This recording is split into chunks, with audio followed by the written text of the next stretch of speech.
हिंदी लोकवाणी कक्षा 10वीं दिन 22। मेरे प्रिय छात्रों, दिन 22 डबल आ गया है, तो हम भी दिन 22 को डबल ही पढ़ेंगे। आइए देखते हैं, आओ पता करें। अभी के समय में अपनी बात पहुंचाने के लिए हम अलग अलग माध्यम का इस्तेमाल करते हैं, जैसे कि मोबाइल, फैक्स, ईमेल वगैरह। अभी भी पत्र लेखन का महत्व उतना ही है जितना पहले था। यह एक प्रकार की कला है, इससे हम कई सारी उपलब्धियां प्राप्त कर सकते हैं, जैसे कि एक दूसरे को हमारी बात बता सकता है, मित्रता बढ़ा सकते हैं या किसी भी संस्था में नौकरी प्राप्त कर सकते हैं। पत्र के प्रकार। पत्र को मोटे तौर पर दो भागों में बांटा जाता है, औपचारिक पत्र, अनौपचारिक पत्र। औपचारिक पत्र, ये पत्र उन लोगों को लिखे जाते हैं जिनसे हमारा निकट संबंध या रिश्ता होता है।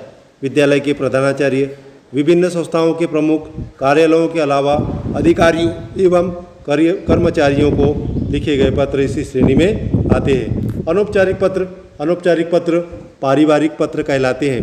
ये पत्र रिश्तेदारों, सगे संबंधियों और मित्रों को लिखे जाते हैं। पत्र लिखने वाला पत्र पाने वाले से भली प्रकार परिचित होता है। माता पिता को, पुत्र को, मित्र को, चाचा मामा आदि रिश्तेदारों को लिखे गए पत्र इसी वर्ग में आते हैं। इन पत्रों में आत्मीयता झलकती रहती है। उदाहरणार्थ, आप 10वीं कक्षा में पढ़ने वाली मानसी शर्मा हैं। आपकी बड़ी बहन का विवाह होने के कारण आप विद्यालय नहीं जा सकेगी। इस संबंध में 4 दिन के अवकाश हेतु विद्यालय के प्रधानाचार्य को पत्र लिखिए। देखिए, यहाँ पर पत्र लिखा गया है, इस पत्र को आप पढ़ लीजिए। उसके बाद है संबोधन। जब हम पत्र लिखते हैं तो उसमें संबोधन और अभिवादन कैसे करते हैं। बड़ों को पूज्य, पूज्या, पूजनीय, आदरणीय, महोदय, पूज्यवर, मानवीय। बराबर वालों को प्रिय, नाम, चिरंजीव।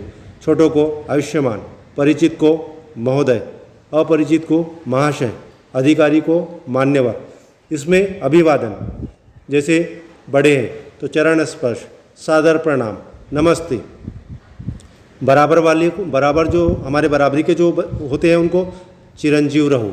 जो छोटे रहते शुभाशीष, आशीर्वाद, प्रसन्न रहो। परिचित को नमस्ते, अपरिचित को नमस्कार।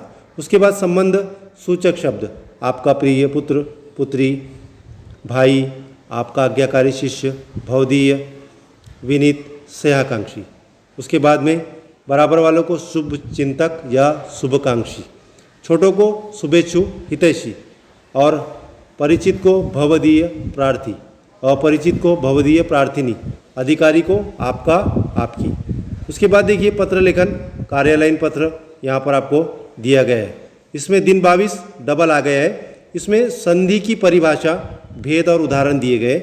आइए हम देखते हैं संधि किसे कहते हैं, उसकी परिभाषा और उसके उदाहरणों को देखते हैं। संधि दो वर्णों या ध्वनियों के संयोग से होने वाले विकार परिवर्तन को संधि कहते हैं। संधि करते समय कभी कभी एक अक्षर में, कभी कभी दोनों अक्षरों में परिवर्तन होता है और कभी कभी दोनों अक्षरों के स्थान पर एक तीसरा अक्षर बन जाता है। इस संधि पद्धति द्वारा भी शब्द रचना होती है, जैसी सुर अधिक इंद्र, सुरेंद्र, विद्या अधिकालय, विद्यालय, सत अधिक आनंद, सदानंद। इन शब्द खंडों में प्रथम खंड का अंत्याक्षर और दूसरे खंड का प्रथमाक्षर मिलकर एक भिन्न वर्ण बन गया है। इस प्रकार के मेल को संधि कहते हैं। संधियाँ 3 प्रकार की होती है, स्वर संधि, व्यंजन संधि, विसर्ग संधि। मेरे प्रिय छात्रों, स्वर्ग संधि, व्यंजन संधि और विसर्ग संधि अगर आपको अच्छे से समझना है तो मैं डिस्क्रिप्शन बॉक्स में वीडियो की लिंक दे देता हूँ। इसके ऊपर मैंने स्वर संधि, व्यंजन संधि और विसर्ग संधि तीनों पर अलग अलग वीडियो बनाए हैं और अच्छी तरीके से आपके समझ में आ जाए ऐसी मैंने कोशिश की है। आइए देखते हैं। स्वर संधि पढ़िए।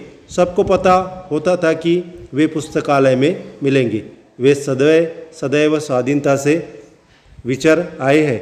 राष्ट्रीय संपत्ति की सुरक्षा प्रत्येक का कर्तव्य है। देखिए, पुस्तक अधिकालय, अ अधिका, सदा अधिकेव, आ अधिके, प्रति अधिकेक, ई अधिकेक।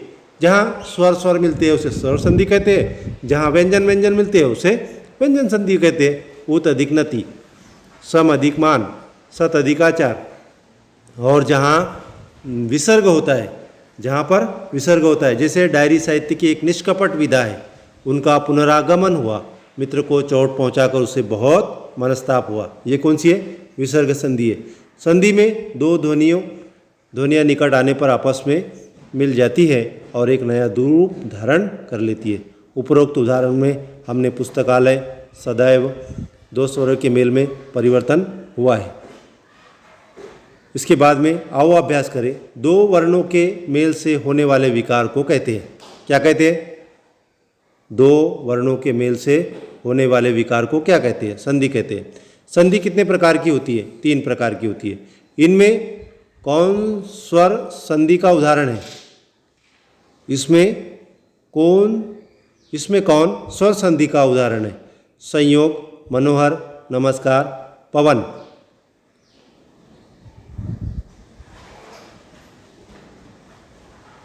उसके बाद है नंबर 4, निम्न में दीर्घ संधि युक्त पद कौन सा है?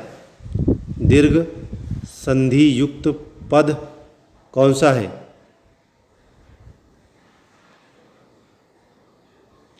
सी, सूर्योदय।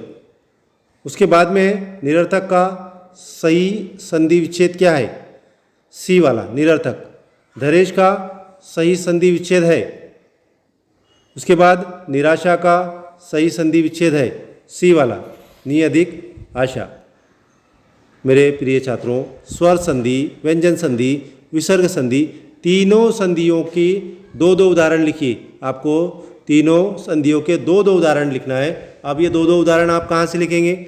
मैं डिस्क्रिप्शन बॉक्स में स्वर संधि, व्यंजन संधि और विसर्ग संधि की लिंक दे देता हूँ। आप वहाँ जाइए और उस वीडियो पर जाइए और वहाँ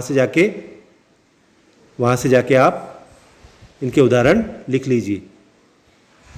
तो मेरे प्रिय छात्रों, मैं उम्मीद करता हूँ कि आपको ये दिन 22 वाला वीडियो ज़रूर पसंद आया होगा। मिलते हैं अगले वीडियो में। मेरे प्रिय छात्रों, मेरे पूरे अभ्यासक्रम पर वीडियोस बने हुए हैं। आप मेरे चैनल को सब्सक्राइब कीजिए, वीडियोस में जाइए, प्लेलिस्ट में जाइए, वहाँ से जो भी आपको वीडियो लगता आप वो देख लीजिए। मिलते हैं अगले वीडियो में।